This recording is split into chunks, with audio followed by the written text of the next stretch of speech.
Jagannath welcome back to my YouTube channel Subhasmita Singh. तो आज video में मुझे शेयर करी कि कौ स्क्रब आ कौ जेल आपण एक्ने आ पिंपल्स सब बेस्ट। तबे मो पाखे दीटा प्रोडक्ट अच्छी। सो जोटा स्क्रब अच्छी जोटा कि फर्स्ट हूँ good vibes Neem and Tulsi skin purifying scrub. एटा 50 ग्राम अच्छी एंड यार प्राइस हूँ 195 बट आपको आहरी सस्तार पर्पल.com रे मिल जिवो।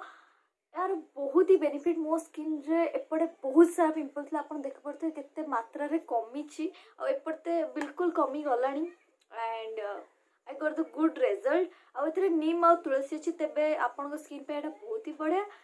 नेक्स्ट कथा हबा स्क्रब परे जेल विषय। तो aloe vera gel is the best for acne एटा हम समस्त जानि छे आउ ए जेल समस्त ही यूज करूछन समस्त को सूट भी करे। तबे गुड वाइब्स रो एलोवेरा जेल मु यूज करे।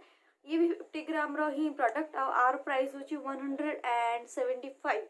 तो बेसिकली ए दीटा प्रोडक्ट एबे मोर लिस्ट अच्छी जो थी पाई मो स्किन रे बहुत सारा चेंजेस आसुची and I feel that changes की हाँ मोर पूर्व स्किन आउ एबे स्किन भीतर बहुत ही फरक अच्छी एंड सजेस्ट करियो चाहिए आपण यदि एक्ने स्किन अच्छी देन ए दीटा प्रोडक्ट मस्ट बाय करंतु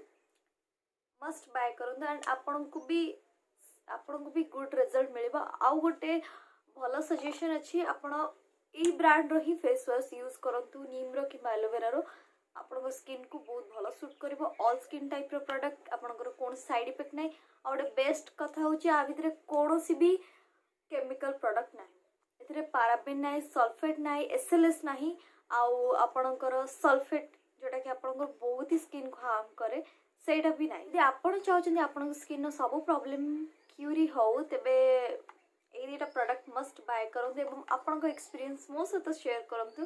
तेबे देखा बा गोटे इंटरेस्टिंग वीडियो सहित। आई होप ए वीडियो आपन को बहुत ही हेल्पफुल रही। आपन जदि स्किन केयर रूटीन देखियो चाहछन तेबे आई बटन रे क्लिक करंतु आपन को वीडियो मिल जिवो। से पर्यंत मु रहउची आपन को सुभस्मिता। जय जगन्नाथ।